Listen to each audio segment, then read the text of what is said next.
अस्सलाम वालेकुम, welcome back again. आज हम chapter number 7 first year chemistry का लेक्चर नंबर 4 को डिस्कस करेंगे।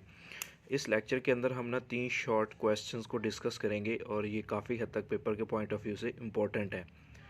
बेटा सबसे पहले इंटरनल एनर्जी क्या होती है। ये छोटी छोटी टर्म्स हैं, heat, internal energy, temperature, work, इन्हें हमें गौर से देखना है क्योंकि नेक्स्ट लेक्चर के अंदर जो हम लोगों ने लॉन्ग क्वेश्चन को डिस्कस करना है वो सारा का सारा इसी पे बेस करता है। इंटरनल एनर्जी का मतलब क्या है? इंटरनल एनर्जी का मतलब ये होता है कि मीन्स ये हमारे पास बेटा एक सिस्टम है। इस सिस्टम के अंदर मालिक्यूल्स की दो तरह की एनर्जी हो सकती है। या तो मालिक्यूल्स मूव कर सकते हैं और energy due to the motion is called kinetic energy, या मालिक्यूल्स के दरमियान में जो फिक्स बॉन्ड होते हैं, अब फिक्स बॉन्ड की वजह से जो उनकी एनर्जी होती है उसे हम पोटेंशियल एनर्जी का नाम देते हैं।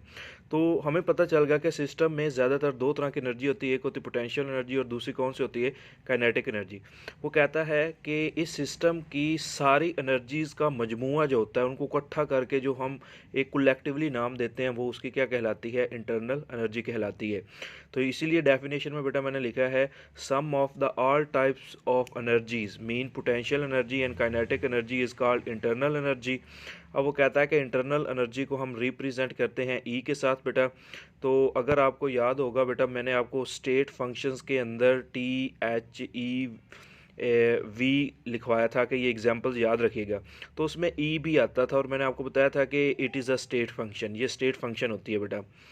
और इसके बाद वो कहता है कि इसको हम डायरेक्टली मेजर नहीं कर सकते, कि मतलब ये इसकी मैं इंटरनल एनर्जी डायरेक्टली नहीं मेजर कर सकता। कैसे करूँगा मैं इसकी बेटा? काइनेटिक एनर्जी उन मालिक्यूल्स को पहले डिस्कस करूँगा जो मूव कर सकते हैं, उनकी एनर्जी निकालूंगा। फिर उन मालिक्यूल्स की डिस्कस करूँगा, मतलब उनकी बॉन्ड एनर्जी निकालूंगा, उनको जमा करके या उन आपस में डिफरेंस निकाल के हम इसकी इंटरनल एनर्जी को मेजर कर सकते हैं। Directly internal energy can not be measured. Clear?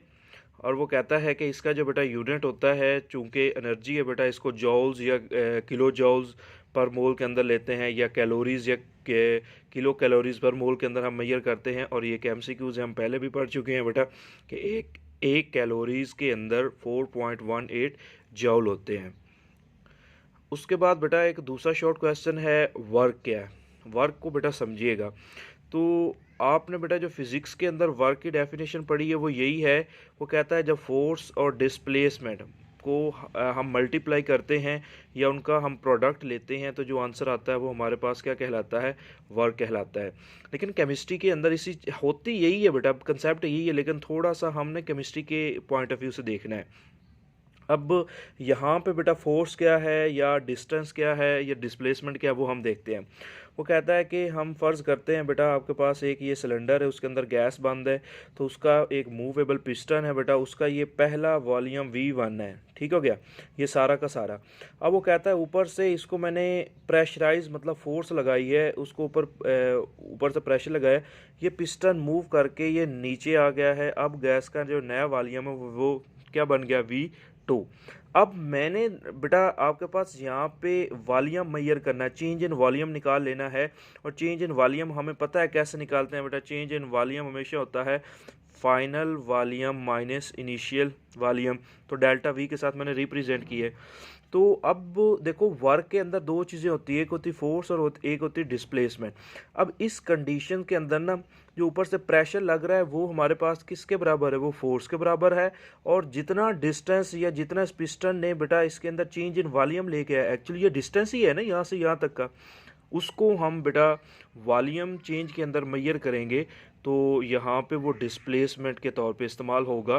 तो केमिस्ट्री के अंदर बेटा जो वर्क की डेफिनेशन होती है वो ये होती है, work is the product of volume change, जो कि वॉल्यूम में चेंज आया, एंड द प्रेशर, कि जो प्रेशर उसके ऊपर लग रहा है उन दोनों का मल्टीप्लाई करें तो किसके बराबर आता है? वो हमारे पास बेटा वर्क के बराबर आता है। अब वो यहाँ पर बेटा एंट्री टेस्ट के हवाले से मोस्ट इम्पॉर्टेंट दो पॉइंट्स मैंने लिखे हैं। वो ये है, वो कहता है when work is done by the system sign is negative. इसका मतलब क्या होगा? इसका मतलब ये है जब सिस्टम काम करता है ना बेटा, तब एनर्जी खारिज होती है। और आपको पता है कि आपके पास जब एनर्जी खारिज होती है तो साइन कौन सा आता है बेटा, नेगेटिव आता है। लेकिन वो कहता है जब सिस्टम के ऊपर काम करना पड़ता है, हमें एनर्जी देनी पड़ती है, तब एनर्जी अब्जॉर्व होती है। और हमने पढ़ा है कि जब एनर्जी अब्जॉर्व होती है तो साइन हमेशा क्या आता है, नेगेटिव आता है। और ये एंट्री टेस्ट में कई बार आ चुकी हैं बेटा एज स्टेटमेंट पूरी की पूरी, कि जब वो कहता है when work is done by the system then sign will be, ठीक हो गया। उसके बाद वो कहता है when work is done on the system then sign will be. तो ये एमसीक्यूज इंपॉर्टेंट काफ़ी हद तक हैं। और उसके बाद बेटा चूंकि ये भी एनर्जी की एक फॉर्म वर्क होती है बेटा, इसलिए इसका यूनिट क्या होगा, जॉल होगा। अच्छा, पेपर में ना ये इंटरनल एनर्जी और वर्क का डिफरेंस भी वो पूछ लेते होते हैं। तो डेफिनेशन है बेटा, ये दो दो तीन तीन पॉइंट्स जो मैंने लिखे हैं आपको यही डिस्कस करने हैं। तो इधर बेटा हम लोगों ने ना यहाँ पे एक शॉर्ट क्वेश्चन पेपर में आता है कि right the difference between heat and temperature.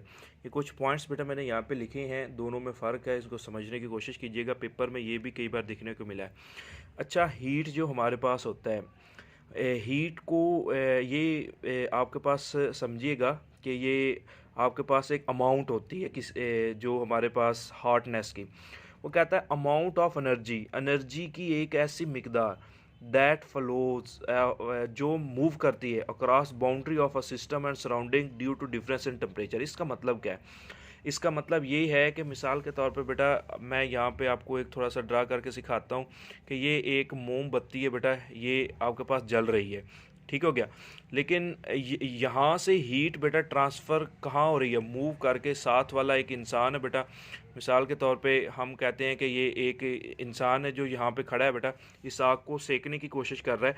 तो क्यों साथ में है? क्योंकि बेटा उस हीट मोमबत्ती से ट्रैवल करके मूव करके उधर जा रही है। और ये ट्रैवल कर ही क्यों रही है? एक्चुअली वो इसलिए कर रही है क्योंकि इन दोनों के दरमियान में ये सराउंडिंग है, ये सिस्टम है, इनके दरमियान में क्या है बेटा, टेम्परेचर डिफरेंस है। और हमें पता है कि हमेशा हीट ज़्यादा आपके पास कंसंट्रेशन से लोअर कंसंट्रेशन की तरफ मूव करती है। तो यही मैंने लिखा है, it is the amount of energy, energy की वो मिकदार दैट फॉलोज जो मूव करके जाती है across boundary of a system and surrounding due to the difference in temperature, के टेम्परेचर के डिफरेंस की वजह से जाती है। अगर दोनों का बेटा टेम्परेचर सेम होता तो ये हीट मूव ही नहीं करती, ठीक हो गया। अब वो दूसरी साइड पर अगर देखते हैं टेम्परेचर क्या है बेटा, टेम्परेचर वो कहता है it is the degree of hotness and coldness of a body. किसी चीज़ का ठंडा या गर्म होने की जितनी डिग्री होती है उसे उसका टेम्परेचर बोलते हैं। And it represent the average kinetic energy of the system. इसका मतलब क्या है? इसका मतलब ये है कि बेटा थर्मामीटर से जब भी टेम्परेचर मेजर करते हैं ना, आपके बॉडी का टेम्परेचर पूरा वो डॉक्टर बताता है कि तकरीबन इसको इतना ही इसका टेम्परेचर है या इसको इतने दर्जा बुखार है। इसका मतलब पूरे बॉडी का एवरेज टेम्परेचर बेटा मेजर करता है। लेकिन हीट में ऐसा नहीं होता। हीट में हमें पता है कि मोमबत्ती की इस जगह पे बहुत ज़्यादा एनर्जी है लेकिन उधर बहुत कम है, ठीक हो गया। तो इधर एवरेज की बात करनी है, उधर हमने एवरेज की बात नहीं करनी। वो कहता है it flow from one hot body to cold body. अभी मैंने आपको समझाया कि हार्ट से कोल्ड की तरफ जाता है। और ये क्या है बेटा, ये जस्ट वो कहता है कि पूरे बॉडी की एवरेज काइनेटिक एनर्जी हम मेजर करते हैं। It is denoted by Q. इसको हम बेटा क्यू के साथ रिप्रेजेंट करते हैं और इसको टी के साथ करते हैं। इसका यूनिट चूँकि एनर्जी है बेटा किलो जॉल पर मोल या किलो कैलोरीज पर मोल होता है। और हमें पता है कि टेम्परेचर के यूनिट्स 3 है, सेंटीग्रेड, फ़ारेनहाइट और केल्विन। इसके अंदर इसको मेजर किया जाता है।